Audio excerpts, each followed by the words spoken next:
One of the big challenges with doing a large barbecue event is figuring out how to get all of the meat finished at the time you need it to be finished. I've already showed you a technique about keeping a roast or whatever it is warm for an extended period of time, and that works great. The issue that I've run into personally is that I still have to figure out a way to cut it so that I can serve everybody in a timely manner. The last thing I want to do is have everything ready, looking good, and then have the line slow down when people are getting the food. So this is a technique that I've sort of, I don't know if I've developed it or sort of learned it from other people. It's just kind of a hodgepodge of things. But I wanted to show you each step of the process that I do when I cater a large event. I just got back from the event. It finished maybe 2-3 hours ago, and it went well, which is always a good thing and always a relief. There's always that moment of nervousness in the midst of things. But as I worked on the process over the course of the last few days, I filmed each step so that you can get an idea of what parts of the process work well for you, what parts wouldn't work well for me or for you, so that you can really piece things together and apply whatever is helpful for you when it comes to this kind of stuff. There are two things I really like about this process. First of all, it allows me to work around my schedule. I have a full-time job and it's not barbecue. So as I do large events, I need to make sure that I can still do my day job, because I'm not going to quit my day job in order to do these things, at least not yet. So this allows me to say, hey, over lunch I can do this part of it, or after work I can do this part of it. So that's really important for me to have that flexibility. The second thing is the quality of the results. When I first started doing barbecue, I always wanted to have stuff right out of the smoker. It tastes so good, it's fresh out of the smoker, all these things. Well, as I've begun reheating things, I've realized it tastes a little bit different, but I actually think it's a phenomenal result. What ends up happening from what I've seen is that the juices and really the seasoning, if you put a rub on it, that's really kind of the key thing here, but the rub really kind of spreads, and so now it permeates things so that the flavor is a little bit more consistent. So instead of a rind around the edge that has rub on it, you really have rub all over the place. And then it's not excessive, because that wouldn't taste good, but it really gives a great flavor to the meat. So real wonderful flexibility in preparation and great results on the back end. So take or leave whatever phase of this works or doesn't work for you, but I thought I'd show you each step of the process so that it might be helpful for you next time you are asked to tackle a big result, because what you're making is awesome barbecue. What I'll do is I will put the rub on, put it in the smoker, pull it out of the smoker, and then I put them in half-shaping trays, and then I'll cover each of them with foil for about half hour, 45 minutes. That's the resting phase. And the other thing I do, I'm not sure if you can totally tell, but you can see all of the grate marks from the racks. They're all up. I always flip it, so I smoke it this way, and then I'll have it rest that way. Then the next step after that is I take the foil off of all of them and I leave them on the counter for about 20 to 30 minutes. Usually what I'll do is I'll put my hand over it, and if it feels warm but not hot, that's when I'm done. And the reason I do this is because the next phase of this is to put it in the refrigerator overnight.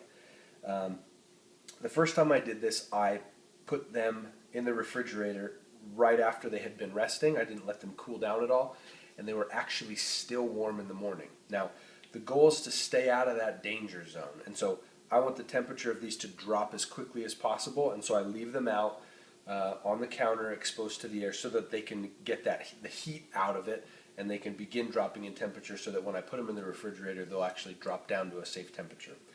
And then after that, I actually transport these to where I work. We have an industrial freezer and fridge and a meat slicer, and so I actually put these in the freezer, and you can do this at home if you have kind of one of those desktop, or not desktop, but countertop meat slicers, or even if you're going to slice this amount by hand, freezing it actually firms up the meat so that it's easier to cut it, kind of like when you're frosting a cake. So what I'll do now is I'll wrap all of these, I'll cover them, and then I'll put them in the refrigerator. So as you can see here, I fit all 9 of the tri-tip trays on one shelf here. I had to remove one of the door baskets in order to do that, but that's not a big deal. By leaving the covers off of the trays for about half an hour or so, the temperature has dropped dramatically. So now I'm not concerned about this being at an unsafe temperature for too long, because it's now going to go from cool on the counter to now dropping to a safe temperature while it's in the refrigerator. And that's something that's worth keeping in mind. It's very important to make sure that when you're serving barbecue, whether it be to your family or to a large group of people, you take the time to make sure that what you're making is safe for them to enjoy. Pay attention to temperatures, pay attention to how long something's out, pay attention to reheating it, that you reheat it enough. That's important on this because the final step in this process is to reheat it. And so we want to make sure that we reheat it appropriately and to the temperatures that it needs to be. So now the pieces of meat have been in the freezer for most of the morning, and so the goal is to take it from this to this. I use a meat slicer at work that I have access to, but I would suggest using a carving knife if you don't have access to a meat slicer, and I don't really like the countertop meat slicers. I don't feel like they do a good enough job for large quantities of big cuts of meat. So this is the next phase. Now that it's like this, I'll wrap it again in foil, put it back in the refrigerator, and then we reheat it right before the event. Final step is putting the tri-tip on the grill. I have access to an 8-burner here, and so I can get actually 8 trays. If you have a normal home propane grill, I can get 2 of them on if I rotate it. So essentially if I do it this way instead, and then if you do a 6-burner grill, like one of the ones that you can get at the Home Depot or Lowe's, they have a 6-burner that's a pretty decent price. It collapses, seems like a pretty good option for catering. That one you can most likely get 6 at a time. So I started this 20 minutes before the event starts, or sorry, 30 minutes before the event starts, because this takes 20 minutes to finish. So that way, when the event starts, I will have 4 trays completely finished and reheated, and then I will have 2 trays halfway done, or if I was doing another 4. So it really helps you get ahead of the rush. And then when it's finished, I wrap each in foil, and I put it back in the smoker, which I bring with me, and it's going right now. It's probably at 225, 250, and I keep it in there until it's needed. And then the other thing that I like to do, just to make sure that the heating is a little bit more consistent, I will put a cookie sheet on top. So it's a large cookie sheet, perfect, fits right on half of it. If I'm doing it in my grill, I close the lid, whatever you want to do. So I found that helps a ton because it just makes it a little bit more consistent. You're losing less heat and all that. So that's how I do it, so that I can really control when I'm serving it.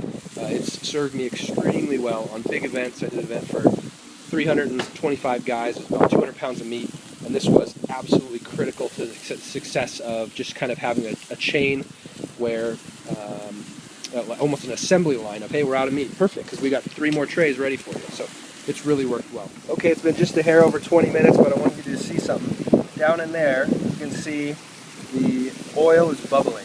That's usually when I know that it's done. I'll try it as well just to make sure, and that's the best part of any of these jobs. But you can usually see a little motion down there, and that's when you know that you're pretty much done.